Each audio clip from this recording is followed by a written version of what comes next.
podcast for those who suffer, which is everyone. It's a space where we can speak honestly about what it feels like to be in desolate places without losing hope. Welcome to In the Thicket. Last week, we spoke about the extraordinary form of the Mass with our guest, Rachel Hoover-Canto. And this week, our guest is Father Connor O'Hara, who's a priest of the Archdiocese of Ottawa. And we speak with him about the beauty and reverence that can be found in the ordinary form of the Mass. He shares with us about how he finds God through beauty and through reverence. And he shares about his time in seminary and his experience of celebrating his first Mass. And we hope that it can be helpful for you to see these two experiences of finding beauty in good liturgy. God bless you. Hello, everybody. Welcome. Guys. Hi, everybody. Welcome back. Welcome back. We have some fun stuff to talk about tonight. But first, before we talk about anything, we'll introduce you to the face that is not Nicole, if you're watching on YouTube. So there are three of us. And it's not Nicole like a did deep not fake shave her or something. head and put on a clerical collar, get ordained. That would be part of the controversy of our things. Nicole was on here. So this is Father Connor. Hi, Father. Good evening. Thanks for having me. This is great. This is so fun. So, Rachel didn't really know Father Connor from Toronto, but I got to know Father Connor. I got to know you when you were in seminary still. We had one class together, which was history with Father Seamus. Fun. Yep. And I hated it. Not because of Father Seamus. He's great. He was the only thing that made it bearable. For me, I just hate history. Yeah, and for you, of course. Having your superior intellect in the room was also good. Father Connor and I are Father Connor, after his ordination, was appointed the associate pastor at the parish that I'm at. So you were there for 2 years, right? And now you're at a different parish. So I did get to see approximately how much I could mock Father Connor without him crying, and then vice versa. So it's good. Yeah. It's good information to have. Good information to have. Always. Yeah. And if you ever play board games with Father Connor's competitive. Yeah. Oh gosh, then you're my I always, whenever I'm with someone who always wins, because you sound like one of these people potentially, Father, who just wins a lot at board games, just gets my goat. So then I'm just like, I don't care. So then I just don't care about winning. I just care about that person losing. That becomes my Oh wow, that's awesome. It's really as I was virtuous. mentioning before we began, I've got the hockey game tonight, and I have to tell you, if I don't score at least once, I actually get a little bit depressed. I'm not sure if it's a virtue or a vice, but I don't know. We may have some places to grow, passion. Possibly. I don't know. Yes, we do. I mean, that's okay. You could, if it would make you feel better, we could put you and Rachel and I on the ice at the same time playing hockey. You will definitely score. I don't know who's in goal. Very good about yourself scenario, but you'll definitely win whatever is happening. I think. I don't know. Maybe Aaron. Maybe you're like a hockey star that I never knew about. I can't listen. Anytime you strap slippery things on my legs, like whether it's skates or skis, it does not go well. No. When I went skiing one time with some of the youth from the youth group that I was a youth minister at, and they convinced me to actually come skiing. And so we were kind of on the baby hill and we're going down a little bit. And you know how you go across the hill and back across and back I've across never been so skiing. That you go nice and slow.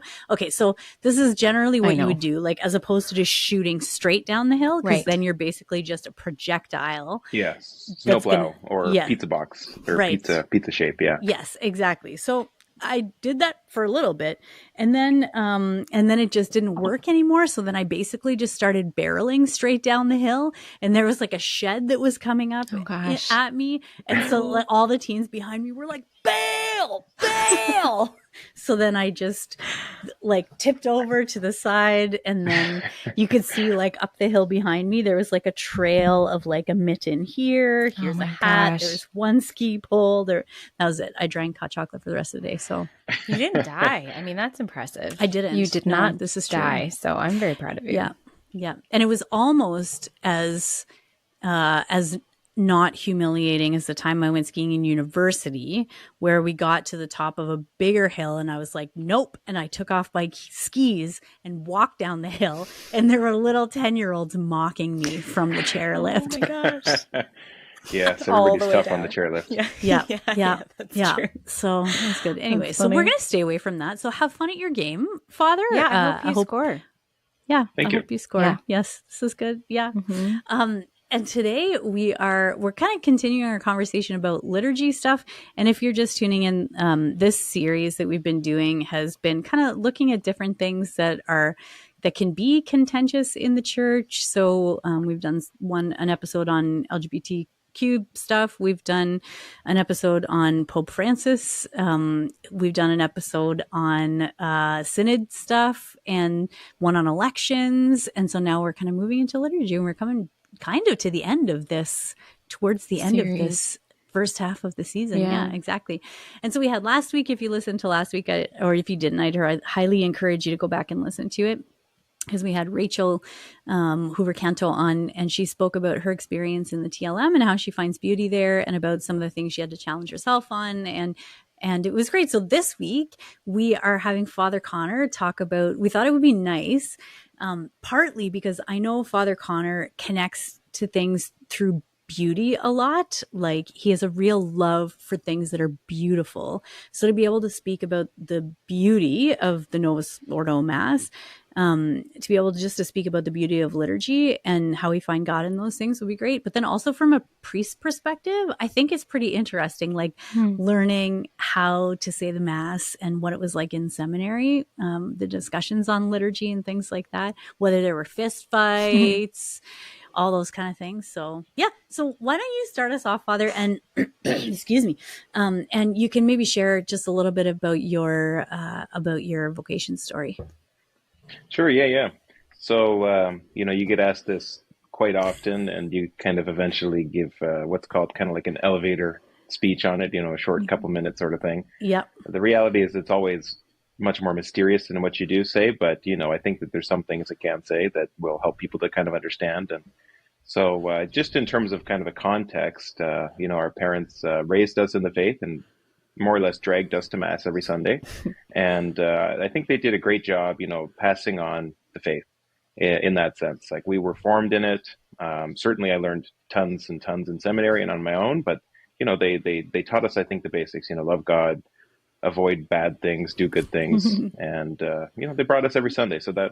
But I have to say that many years, it wasn't really something that I was taking ownership of. It wasn't even really something that I wanted to do.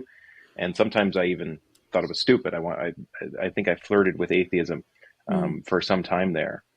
And what really happened afterwards, as those years went on, teens and in high school, I started becoming quite a jerk. It was the unholy trinity, me, myself, and I, as somebody put it once. And I was really just in it for what would benefit me. I wasn't thinking too much about how things would help other people or how I could really love them or any of those good things. It was very selfish analysis that I was doing in a lot of areas, and I started to kind of hurt people. I really acted out a lot at home, and at school I was kind of a jerk too, kind of a bully.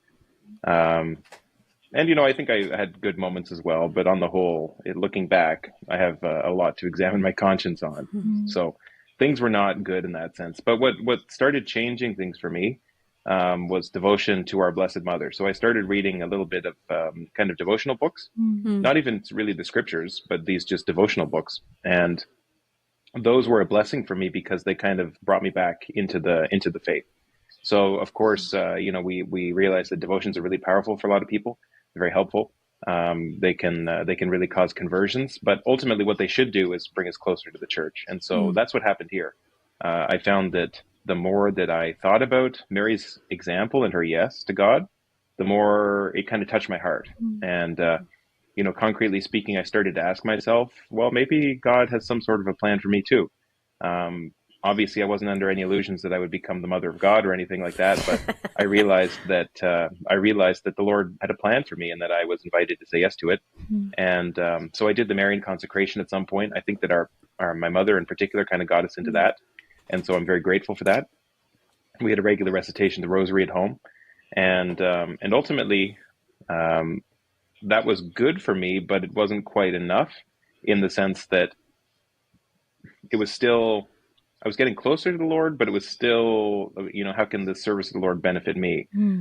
So there was a particular time I really wanted to go on a date.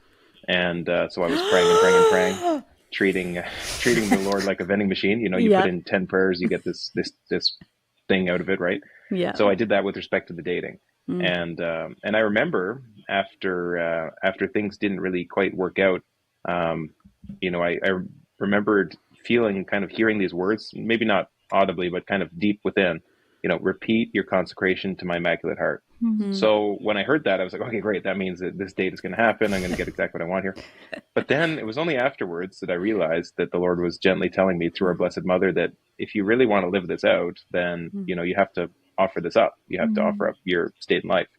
So after that happened, to my sheer shock and horror, as I like to say, I started discerning and getting the realization through prayer, mainly, that the Lord wanted me to become a priest. And it was not something at all that I was attracted to. I mean, I think I've said before, it would have been the dead last thing that I ever would have wanted to do. I mean, I wanted like a supermodel girlfriend, a sports car, $1 million paycheck. Hockey but obviously contract. You can't have any of those things. Yeah, hockey contract. That's right. Next, Connor McDavid, Connor Bedard, Connor McDavid, Connor O'Hara. Yeah. But so it really meant saying no to kind of my deepest desires. And so that was tough. But I realized then that if I was going to live out this consecration and really try and imitate our Blessed Mother, then I would have to open myself to this reality. So when I did that, things started really changing for the better again, not to canonize myself or anything like that. I mean, I've still got 1 or 2 areas to grow in. Things started changing for the better. And I realized I became much more joyful, peaceful, happy. A lot of my bad habits and, patterns of sin kind of really declined a lot. And I was on a good path. So then right at that same time, I was blessed with a new parish priest who kind of mentored me a lot. And then after a few years finishing my undergrad degree, I applied to seminary. And so I'm not sure if you've had people in the past speak about seminary on the podcast, but basically it's like to borrow a secular analogy, it's like Catholic Hogwarts. You go to this giant school with a bunch of other people studying the same things. You play sports together. You learn together. You get to know each other. There's a kind of a rector who's like the headmaster. It was really a blessed time. And, throughout seminary, I had this really strong sense the Lord was calling me to be a priest. So I persevered and was ordained. Yeah. Yeah. That's awesome. That's sweet. Yeah. I was trying to think, have we had anybody else? But then I remember we had Julius who came and he shared about discerning out, like what it was like to discern out. Okay. Yeah. Yeah. I remember That was a while ago. Yeah. Yeah. So you guys were at school together. Yeah. Oh, that's fun.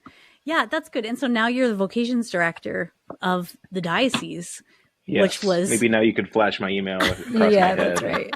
If you're discerning the priesthood, contact me. Or you could do like Cardinal Collins used to do in every homily and be like, if you're interested in the priesthood, call me at 647. Did he really? That's right. No. Yes, he would do that. Oh yes, he would. Gosh, that's amazing. Yeah. I know, I know. He must have got a lot of spam calls, but anyways. Yeah, that's so right. Sweet. Exactly. Good. So thanks for sharing that. And I think maybe it'd be good to because we're kind of heading into this idea of liturgy and reverence and beauty. So maybe you can share a little bit about how, I know you find God in things that are beautiful. So what that's like for you, or how you even kind of discovered that for yourself. Yeah. There's a few ways. When I was kind of reflecting on that in the past, basically I would say that the 2 big ways for me are nature and kind of church, but within the church lens, architecture and music in particular, architecture and music, or not necessarily chant, but, instrumental music. So I've had a lot of different really touching experiences there. And one example I think is good to begin with is the experience of backcountry camping. So I do that quite a bit for holidays. And my favorite part of the day is really, when the sun is going down or the sun is coming up and it's kind of striking the trees with this golden light, and you have this kind of cotton candy sky and it's reflecting off the water and you can see the pine trees in the background.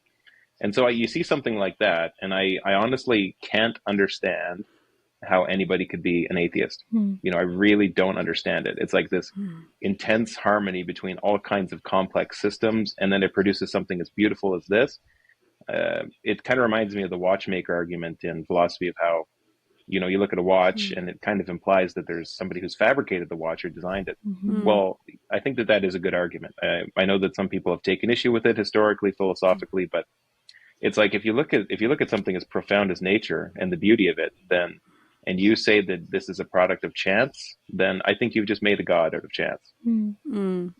Yeah, that's what I've often thought when I see these. So in the church too, you know, I think that there's some profound beauty that arises, you know, architecturally. I think of a beautiful cathedral like Notre Dame in Ottawa, or some of the many other beautiful churches that we've been blessed with in this country, throughout the world, or, you know, a beautiful experience of a liturgy, you know, incense rising, catching the stained glass light, hitting it, or music or chant or the pipe organ. I'm a big fan of the pipe organ. There's so many ways that I think we can encounter beauty in our liturgies. And it really is capable of raising the mind to God. Yeah. I certainly believe, and I know that Pope Benedict has said some things along those lines with respect to pipe organs. So absolutely. Which you play a little bit of the pipe organ. A little bit. Oh, I certainly love listening to it. Dun, dun, dun, dun, dun, dun. Yes, so the Phantom I got of a little the bit of a Opera. reputation at the seminary because I actually can't. I can read sheet music, but I can't play it by sight. Okay. So what I did was I really enjoyed this piece by Bach, you know, the Toccata and Fugue in D minor, which has this horrible reputation of being associated with Halloween, but, you know, wasn't written for Halloween. Anyways, so I had this reputation in seminary of always practicing that, and eventually people started getting sick of hearing it. But That's awesome. But I learned it from YouTube, you know, just watching the key sequences and imitating that, and kind of having a little bit of an ear for it. That's cool. So I played a That's little cool. bit, but not really more than just that little piece. Yeah.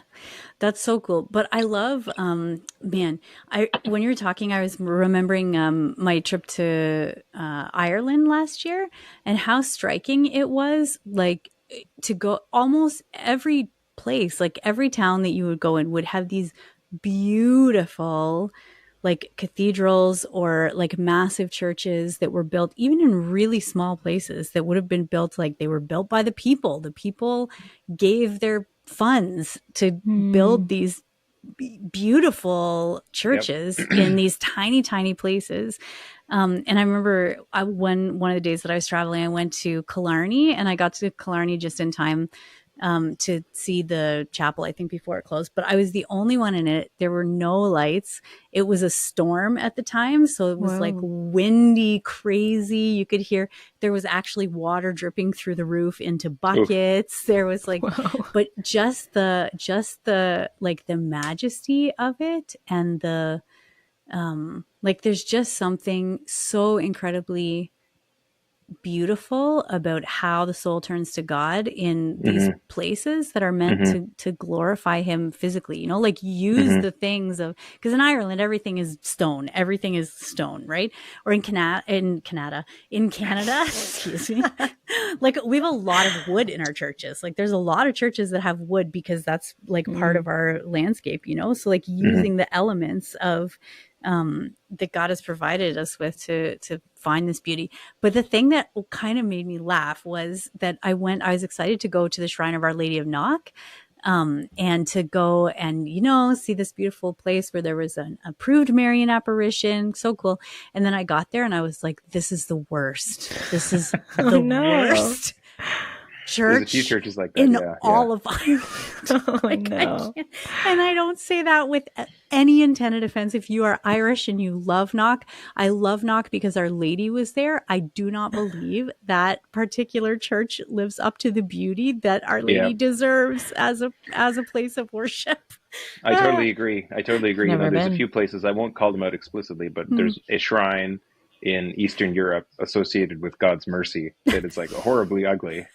I've seen that a few times. Or a saint who may or may not have worn a habit, who had the stigmata, who may or may not have been a priest in Italy, who's got this horrible church dedicated. We're definitely not naming anything. We're not being clear in any way about anything here. That's hilarious. That's really funny. I don't understand the rest. I don't know. It was a very unfortunate time frame, I think. Yeah, true, we had some strange architectural periods. And it's true. We did. Yes, we did have some of those, but it was just like the thing that I found that was striking was like after leaving Knock, I felt also they had a book in the bookstore that basically the whole rationale of the book was like, we made it through the dark ages of John Paul II and Benedict XVI, and now we're finally in the enlightened papacy of Francis. And I was like, you don't understand any of these men. Yeah.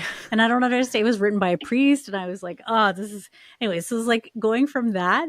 And then I left and went to Galway, and then went to the Galway Cathedral, which is absolutely beautiful. And I felt like my soul went from like shriveling inside me to like opening up, and like being totally focused on God. Like there's such a way that beauty has to do that for us, Yeah, absolutely. I've noticed that a few times too, where when I get like a new assignment or there's a new change in my, where I am as a seminarian or as a priest, I've noticed a few times where, the kind of the physical building, even though that's not the most important thing in our faith, of course, it really does affect your mood and your psychology. I mean, I've noticed that absolutely many times. Yeah. It's a beautiful place. It just makes things easier. It lifts the mind to God. But if it's not beautiful, or if it's maybe even ugly, then that's a hurdle that needs to be overcome in some ways, I find. Yeah, it's true. I have like a question about this, or like maybe a hot take. I don't know. I was thinking about this because there's certain places where I go to church kind of in a few different spots when I'm home, because I'm in DC most of the time, but I go home, and sometimes like I go to a church and it's in a community that is not as wealthy, or it's kind of more of a humble community. Like it's not a poor community or something, it's just like people there are just kind of older, they're more humble. And the church kind of reflects that. Like it's not a fancy church.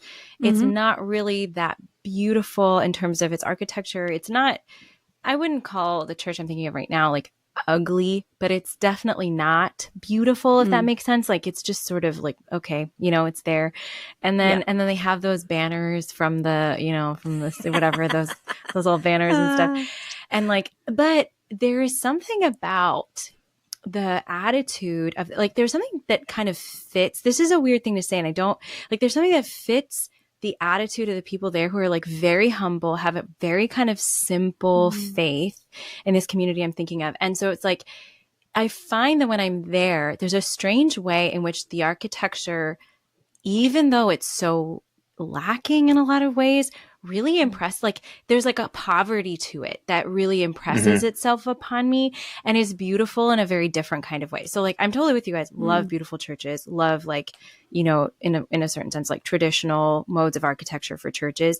But I have found that there are some churches that it's just like, there's a poverty to the church in the people as well as in the building. And it's not unkempt. Like they've taken good care of what's there, but it's very, very clearly like impoverished in some way. And I don't think it's on purpose. And I think that's part of it. It's like, it's not like people are like trying to not make the church beautiful or something like that. They're just working with what they have. And I am always struck by how it still impacts me. And I just was wondering if that's something that you guys can relate to at all, or if you've had like an analogous experience of that, or if, or if it even just makes sense. Yeah. I mean, I can appreciate it. I've got a lot of thoughts on that topic. I'll try not to give all 17 of them, but I had a couple of experiences. Maybe I'll give one from North America and then one from my previous pastor, Father Paul at Holy Redeemer, who's Nigerian. I had this one experience where I was in the middle of what I would consider to be basically nowhere. I was going to a cottage in Quebec, and this was a very remote community, relatively speaking, relative to a big city like Ottawa or Toronto or Vancouver or something. Definitely a couple hours away, not a whole lot of development along the road there. And I just wanted to pop in because the exterior looked pretty cool. And so we pulled over and went in there, and it just blew my mind. It was along the Ottawa River, so they would have had access to all kinds of wood. Ottawa's kind of a logging town, all kinds of forestry in the area. But the majesty of the church in this middle of nowhere place just blew my mind. It was stunning, and one of the most beautiful churches I've seen to this day. So, who knows? Maybe they had like a really wealthy benefactor or something like that. But the town was tiny, And to me, that would indicate, the most likely explanation. Maybe the people just made kind of sacrifices to build a beautiful church. And so that brings me into this experience I had with Father Paul, who's a Nigerian priest. And he showed me pictures, I believe, of the cathedral that they were building there. And the materials that they were using were certainly not materials we would use here in North America. I don't have the background to explain what they were, but from these kind of materials that we would probably not even use on our homes here, they had built a rather stunning church. So I find that it's not so much a question of your material means, so much as, what you're wanting to do maybe for the Lord. I hope that sounds clear. Yeah. Because I think that you can build a very beautiful church, even if it's not an opulent or wealthy, with a wealthy background. I mean, it's not hard, I don't think. Like, for example, if we look at a sculpture in the cathedral in Ottawa, well, that's just a piece of wood that somebody has refined. It maybe hasn't cost them more money than their labor, so to speak, to do that. I think that I think there's something to be said for this kind of being one of the highest arts, offering to the Lord the very best that we have. And absolutely, if somebody's struggling between feeding their family and decorating their church, well, of course, the right answer is going to be to feed the children first. But certainly there's room for sacrifice maybe down the road once everybody's got their bellies full. Maybe there's something that they could have spent, maybe instead of using, on their Netflix subscription, maybe they could make a donation to beautify something in the church. I think that must be the difference between people now and people back in the day, where there used to be simply maybe more of an ownership. I know John Marie Vianney, the patron saint of parish priest, would often donate his wealth, his meager income to beautify the church. And so I think that absolutely, there's a balance there. We don't want to do anything against the social teachings of the church, of course, but I think there's a lot of potential there too, creative solutions maybe. No, and it does, it does reflect the community, I think. Like, this is, maybe I can ask you, Father, how, like, when you're talking about beauty and reverence, because I think like the two really go hand in hand. And so it seems like, even from what you were saying, Rachel, that it can be possible for like places of worship, even if they're not like extravagantly beautiful, but to have like a reverence, like an ordered reverence to the place that also has kind of this, that accomplishes this, like looking out of ourselves, like looking up to God. So I'm wondering for you, Father, how do you find, I guess the first question I have is, what was it kind of like in seminary talking about these things? Like for you, have you gone to an extraordinary form mass before? What was it like in some of those conversations with other guys who are, studying to become priests? And then what has it been like, like learning to say the mass and finding the Lord and kind of loving, because I know you do have a love for like the Novus Ordo, if we're going to call it the Novus Ordo, but just for reverent liturgies, like in general, so maybe it does like 8 questions in one, but you can just start with the one of like, what was it in seminary? Did you have boxing fights? Were there strong opinions? Was everybody on the same page? Yeah. Yes. Everybody 100% agreed with each other all the time. On everything. On every question. That's right. Yeah. Just like at Hogwarts. No. Yes. Yeah. Good question. I mean, certainly. So when I went into seminary, I had no real expectations of what seminary would be. I mean, I knew it was a place where I'd go to study, and I had seen some photographs of the outside. I think I'd seen the chapel once before going in 2013 when they had their 100th year anniversary. So I had basically no exposure to the place. There wasn't really much of a culture in Ottawa that I was tapping into of people who had gone. It was basically just me, I think, at that point, and maybe one other seminarian for Ottawa at that time that was going there, if my memory serves. So I had no expectations. And really most of my past background in liturgy was just parish liturgy. So for me, the most beautiful liturgy before going to seminary was definitely the Easter Vigil at my home parish. I mean, just hearing all of the readings proclaimed and then the darkness of the church being illuminated by the Paschal candle. Very beautiful, very touching.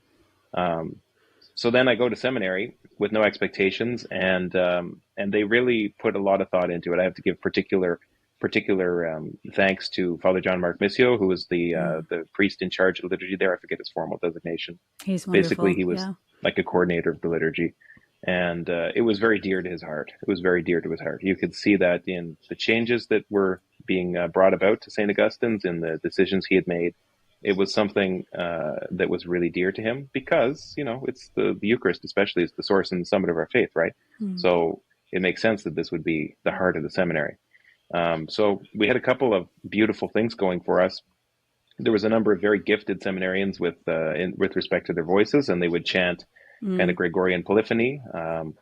And then we also chanted the Mundelein Psalter together when we were praying the Liturgy of the Hours, which for your viewers who may or may not know what any of those things is, the breviary is kind of the office that the priest prays throughout the day.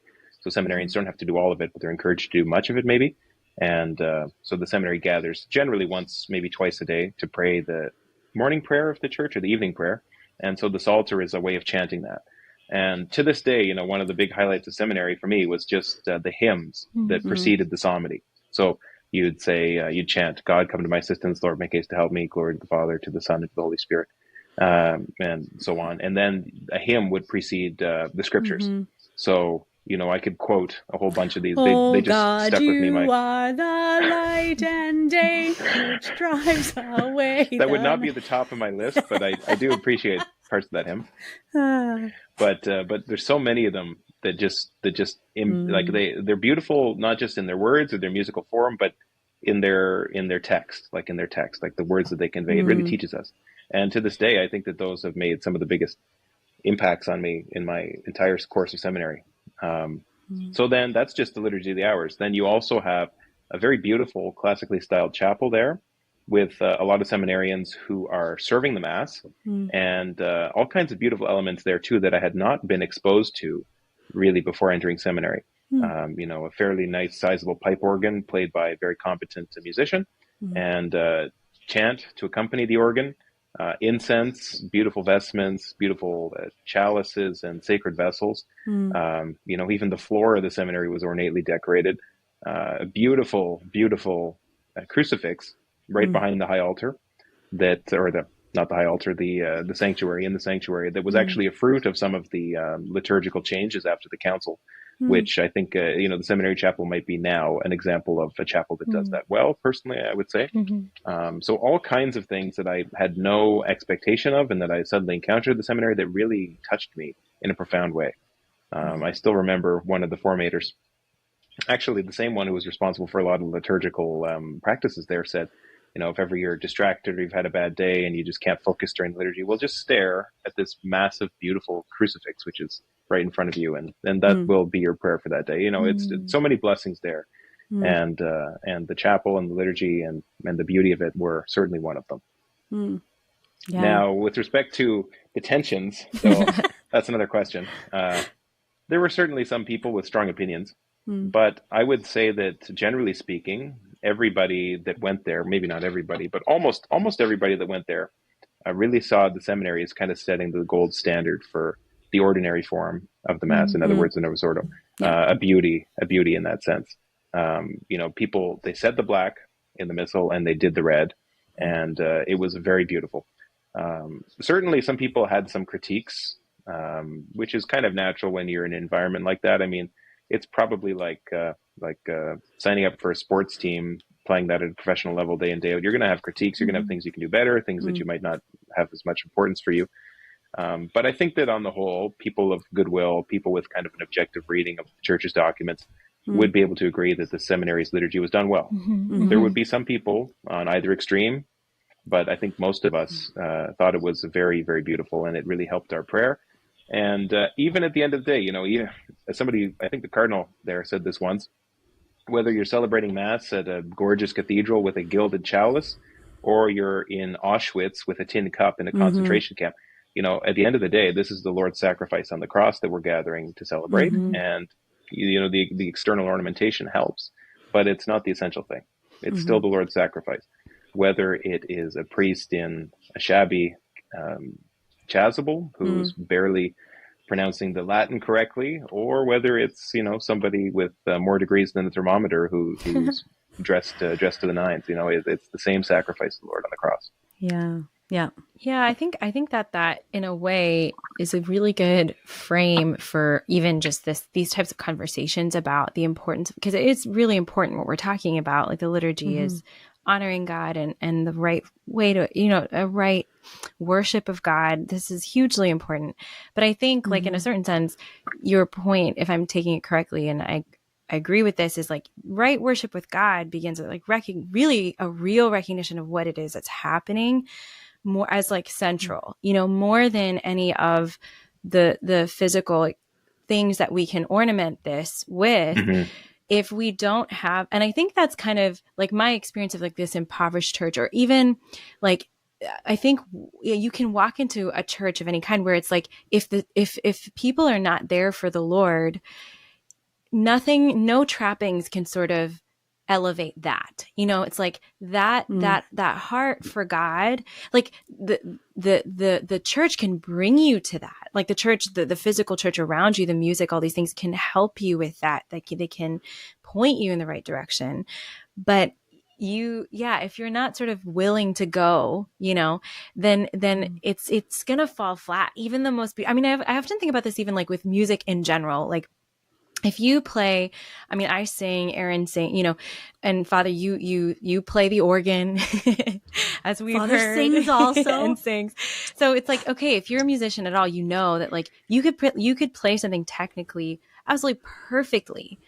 But if you you are not living in that music, if like that music is not living in you when you're singing it or you're playing it, it will not move people. Two people can play the exact same thing as perfectly as possible. And if one person is living that music when they're doing it, it is a different ball game completely. Like it moves your heart because it changes the sound. It's actually there in the sound. It's really hard to sort of describe how that works. Yeah.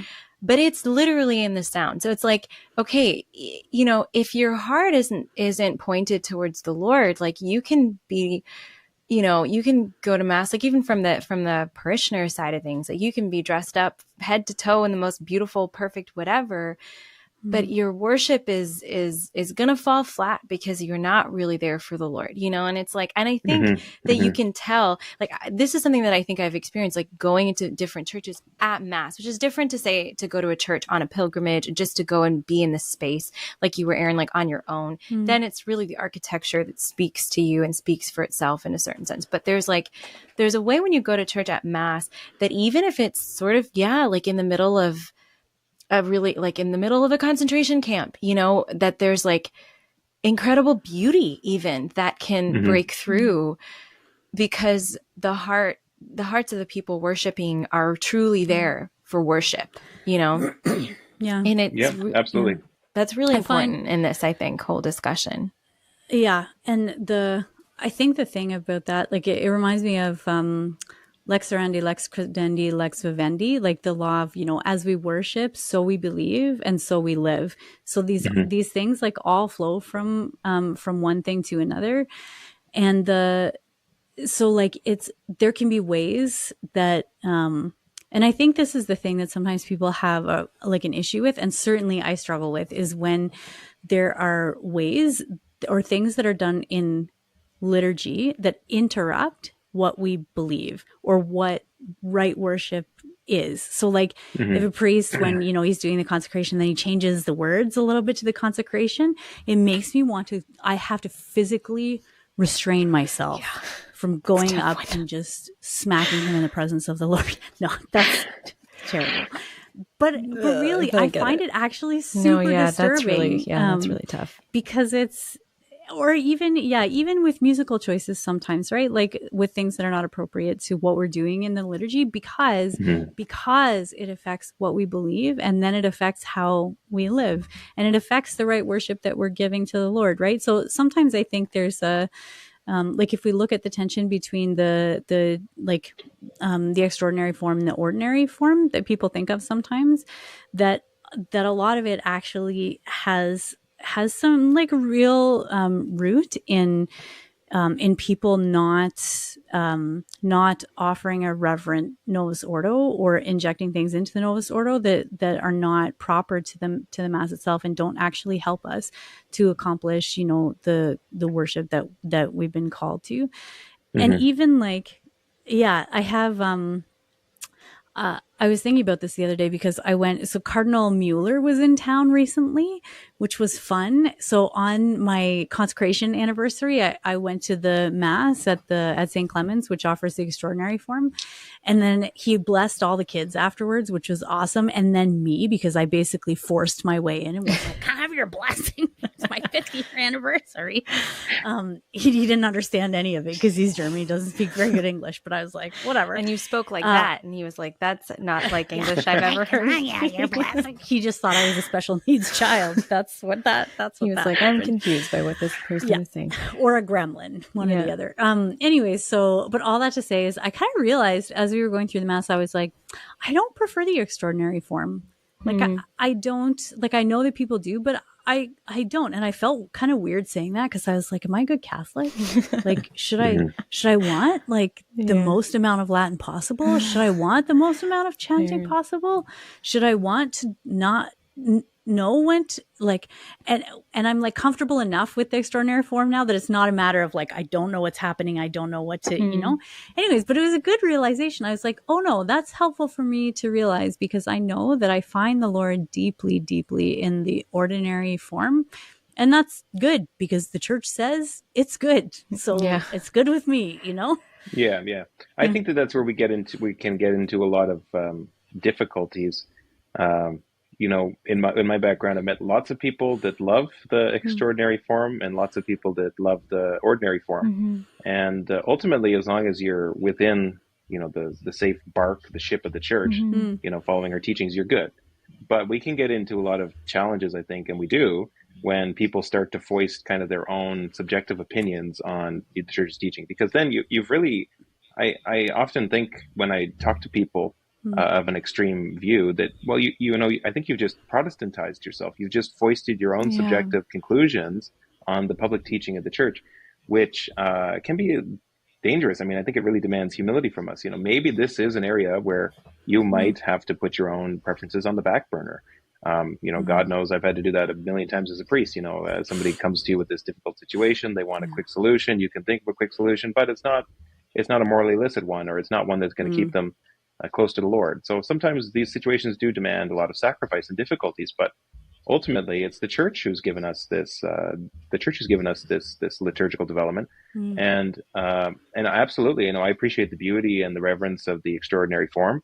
But ultimately, the liturgy has developed over the centuries. The liturgy was thought to be, questions were surrounding the change of the liturgy. Even many, probably I think 100 years before the Second Vatican Council, it was something that was kind of brewing. It wasn't just this sudden hijacking of the council or anything like that. It was something that was on the minds of liturgical theologians for years. And then too, put yourself in the circumstance of the Last Supper. Well, Jesus wasn't wearing any Roman chasubles. He didn't have any incense in front of him. There was no high vaulted ceiling cathedral with stained glass. It was a very different context. So the essence of the Mass, let's not forget, is the Lord's sacrifice. Yeah.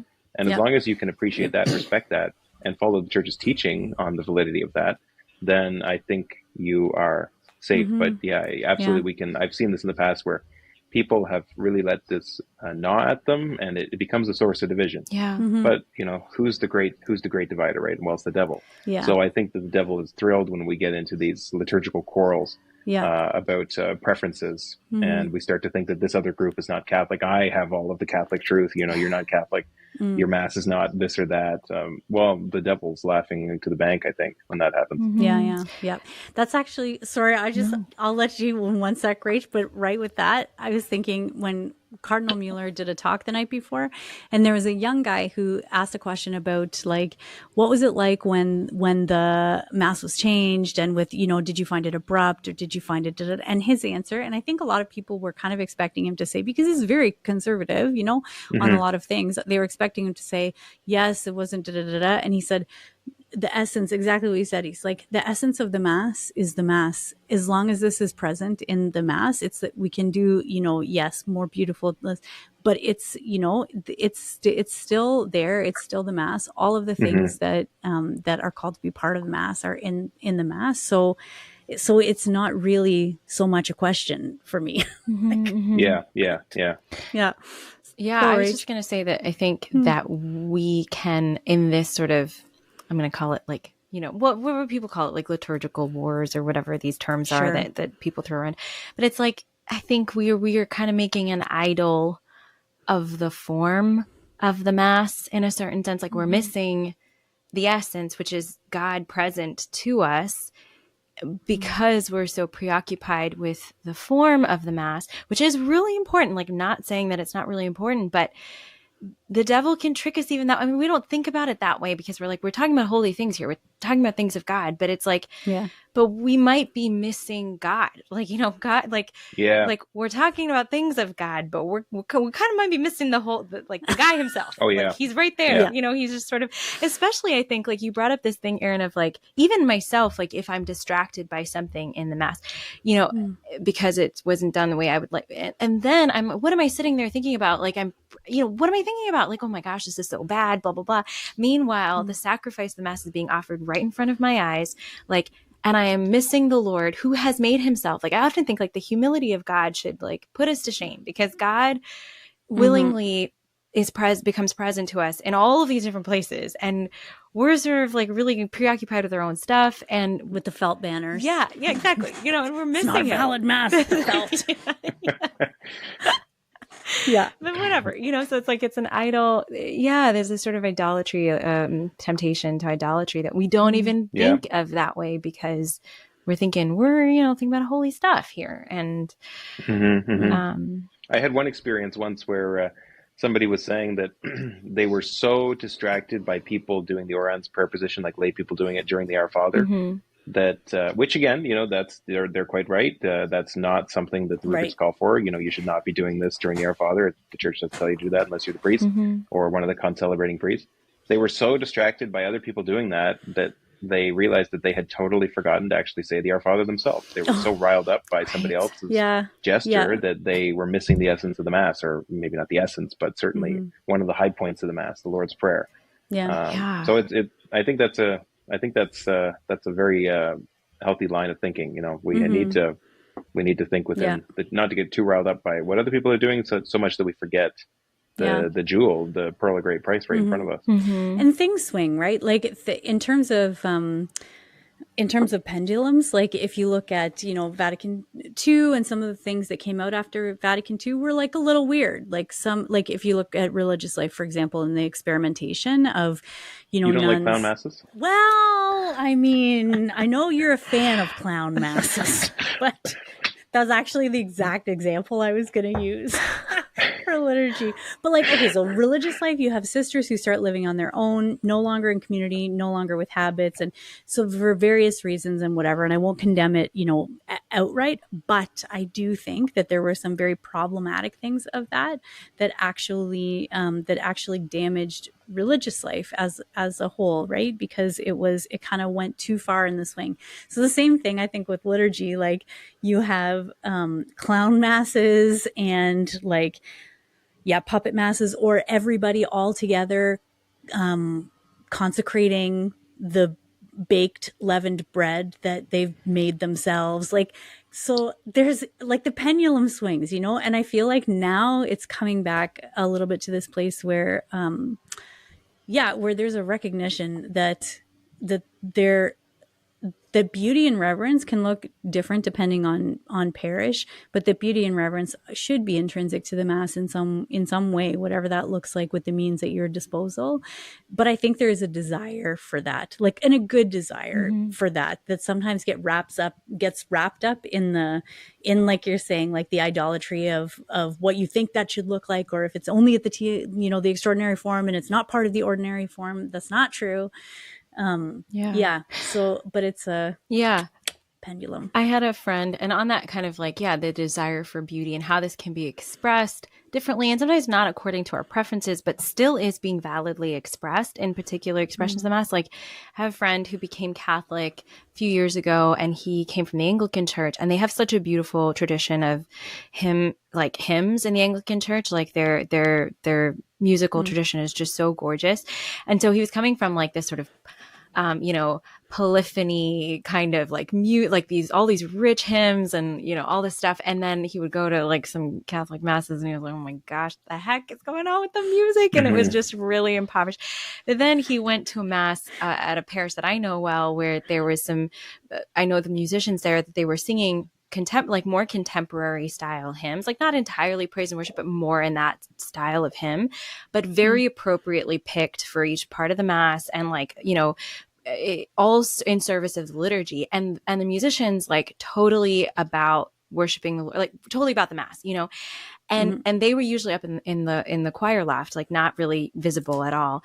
And my friend, who's like big fan of traditional music, loved that mass because he was like, he felt just brought to the altar in the music, even though the style was not his preference and all these kinds of things. He was like, no, the difference was the musicians knew what they were doing. They were using these other styles, but they were doing it in service of the mass. And it was always appropriate. It somehow was never inappropriate.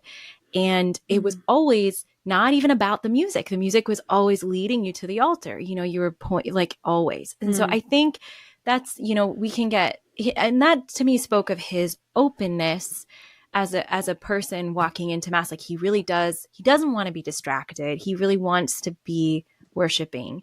And so he wasn't like, it wasn't just about, because we can get frustrated and it's okay. Like, it's okay. Like sometimes you have to accept that you're frustrated. Okay, this is not good. Like what's being, it's really not good. I have had to switch masses at a couple of times in my life just because it's too distracting. Yeah. I just couldn't do it. Yeah. And sometimes it's like very problematic. Like if we're not getting the word, like if the priest is not saying the words of consecration, right? Like these are really serious things, that we should know and take stock of, and maybe not go to those masses, because maybe they're not even valid masses. I don't know. There are some situations where that might be the case, but but I think if we're going with like this framework of like, everything has to be a certain way, and then it's going to be a mass and I'm going to be able to sit. And then that's a different framework from like, I really just want to worship the Lord, and like, oh man, I'm getting distracted, but if you're like, I really just want to worship the Lord, then you're going to be open even to things that you may not prefer, but that are leading you to God anyway, that are sort of well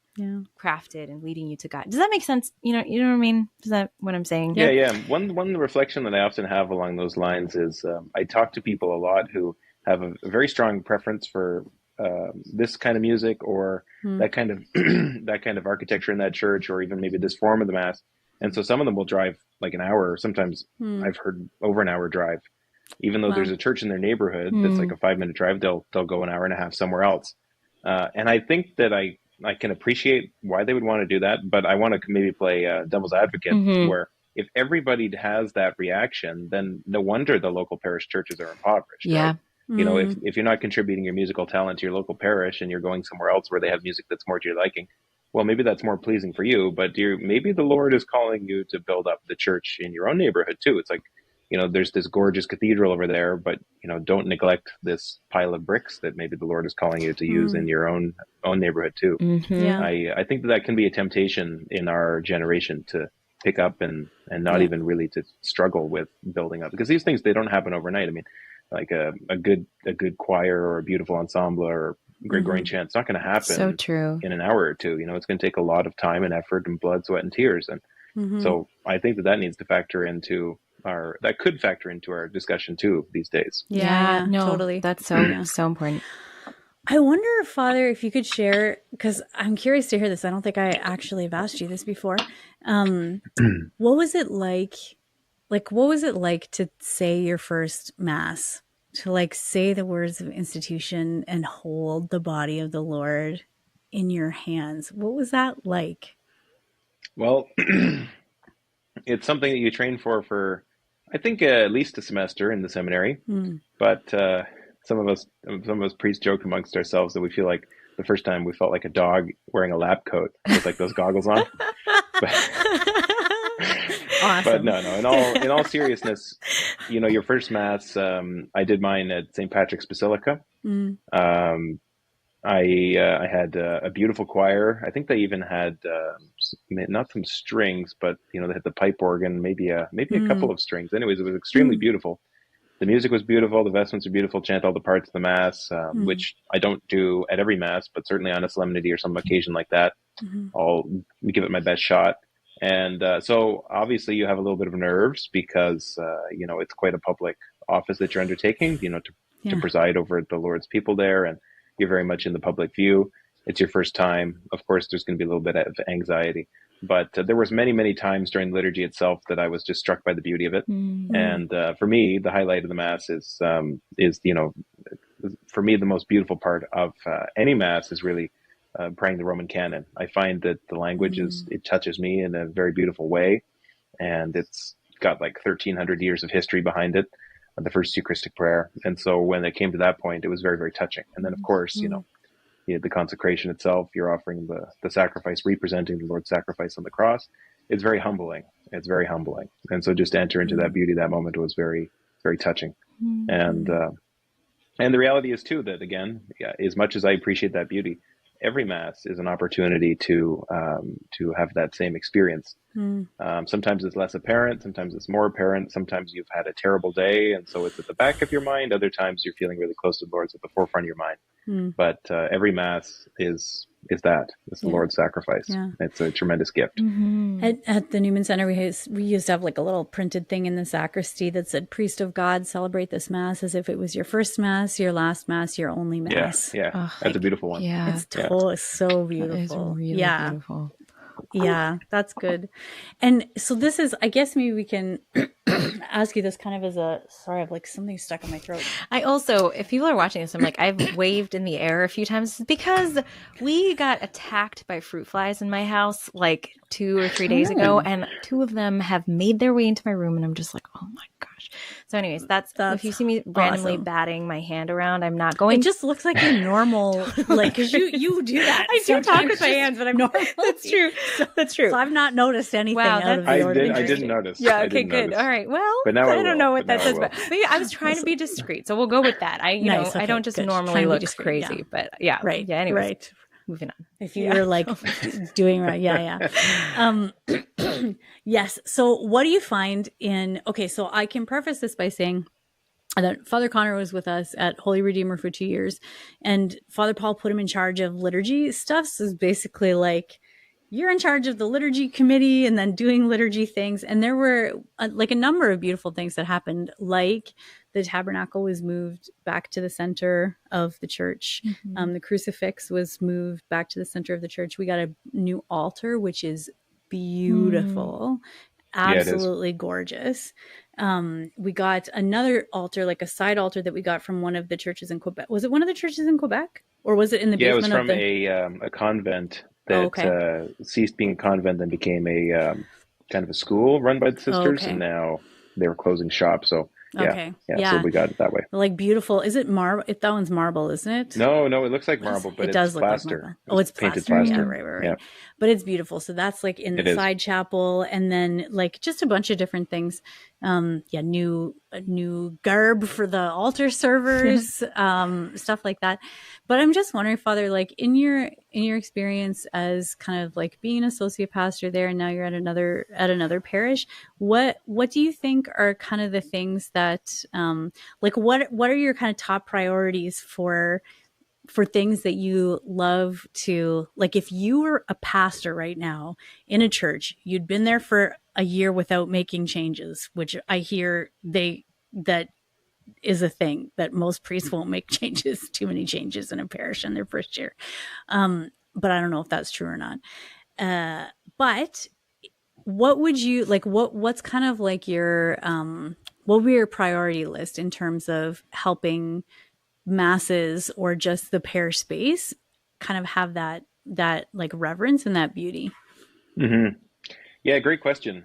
Funnily enough, tomorrow at Holy Redeemer, we'll be delivering the AMBO to kind of complete the package of those changes. Oh, so nice. It's going to match the new altar. Anyways, that's a little bit of an aside. Nice.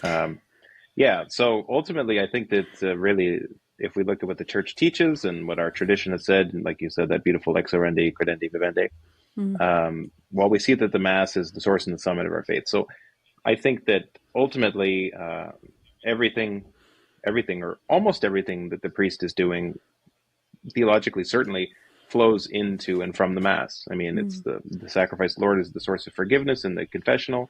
It's what washes away your sins in baptism. It's really the source of all the sacraments. Married people reflect that in their marriage. It's really the source in the summit in so many ways. So I think that as a priest, of course, you're going to have these financial things to attend to, or somebody's just had a significant hardship. They want to chat with you. Of course, that's a priority. That's an important thing. But ultimately, this is the Lord, right? The Mass is the Lord. And so I think that all of these changes that we can bring about to emphasize that and highlight that are very worthwhile. So at the seminary, we had a fundraiser so that we could replace or kind of upgrade the altar, which really just didn't jive with the, or jive. I'm not sure. Anyways, jive, yes. Didn't jive with the classical architecture of the church. So the rector said, yes, go for it. So we did this fundraiser and upgraded the altar. Same thing in Holy Redeemer too.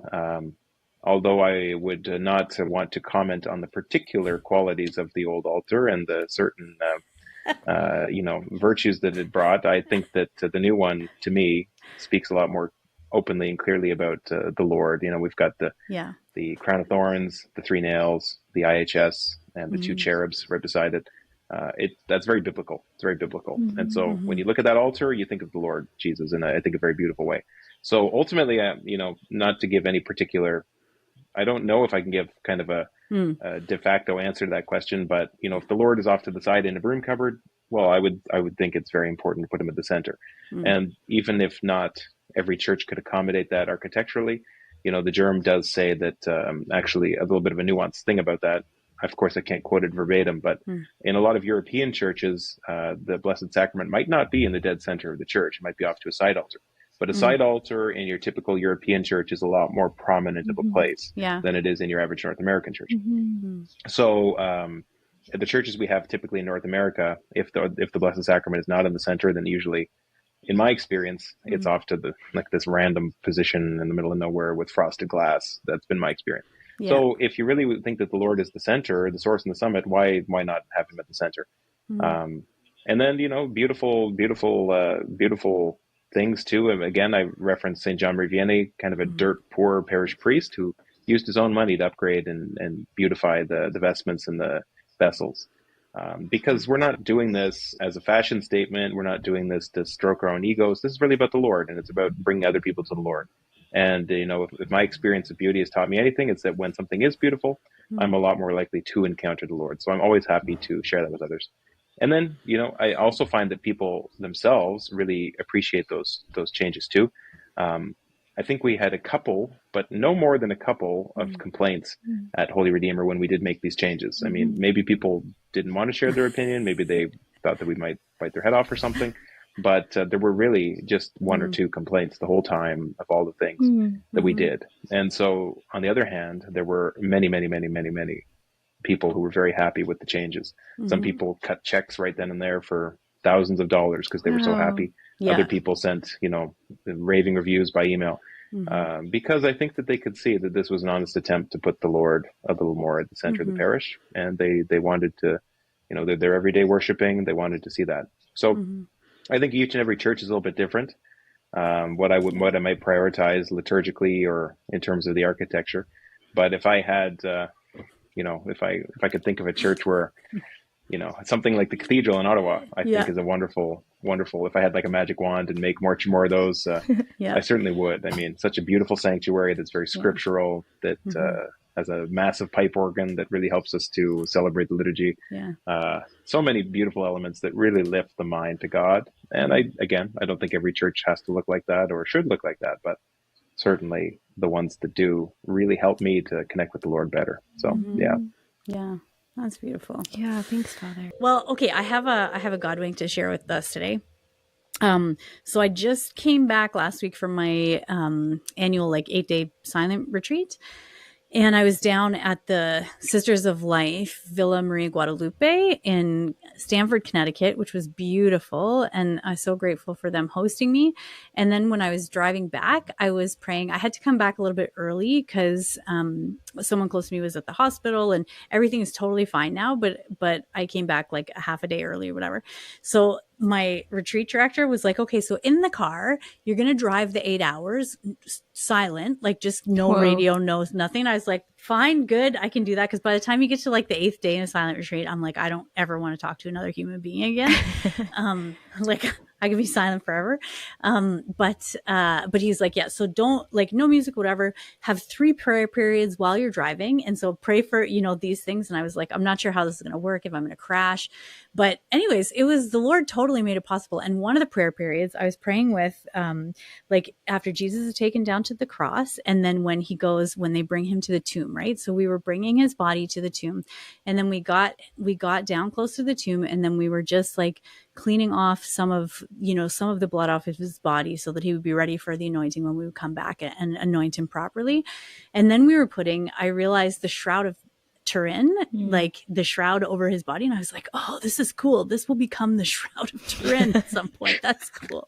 So then we're putting it over his body, and then we put him in the tomb and then roll the stone there because we were leaving because it was just about the Sabbath. So we had to like hurry, And then as I looked up while I was driving, I drove at that immediate moment past Turin, New York. Whoa, that's that's fun. I know. That's so cool. And I looked it up later. It's a population of less than 200 people. Wow. It's 1 square mile. So it's not like it's not a big stop like on a big the way. place. Yeah. Like there were no signs announcing that it was coming up in the thing. I just was like, put him in the tomb, and then I looked, and I'm in Turin, New York. That's so fun. Yeah. That's so lovely. Isn't that cool? I love that. So it was good. It was like the Lord being like, it's good. Yeah. Everything's good. Keep going. It's good. Yeah. Keep going. Coming back. Yeah. Yeah. It was so good. Oh, that's great. Okay. Well, listen, Father, it's always nice to see you and to chat with you about these things, because thanks, Father. You always have some good insights to stuff. So we miss you at Holy Thanks Redeemer. For inviting me. I know, I miss you all too. And we will come and bring all of the members of In the Thicket, because you are at a parish right now that is meeting in a school gym, right? One of them's in a school gym and one of them is in a church. Yeah, right, exactly. So once the one that's in the school gym is once they start building and they build their own parish, then all of the In the Thicket listeners will come for the celebration. I mean, you'll be at a different place, but you can come back for that, and then we'll all be at the celebration of this new parish in Ottawa. Banners, yes, that's right. Exactly. That's right. Exactly. Yeah, to beautify. To burn at the bonfire outside. Okay, good. Excellent. All right, listeners. Well, God bless y'all, you listeners. And we are, super pumped that you were able to join us. And we are praying for you. Yeah. And we will look forward to being with you next week. Yeah. Pray for us. Thanks for joining us, Father. Bye, guys. You're welcome. God bless you. Thank you for Bye. joining us for this episode of In the Thicket. If you like what you hear, give us a rating and hit that subscribe button. We have new episodes every Monday with more stories and honest conversations about life when the going gets rough, and the hope and humor amidst it all. We'd love for you to join our community on Instagram and Facebook at In the Thicket Podcast. While you're there, let us know how we can pray for you. God bless, and see you next week.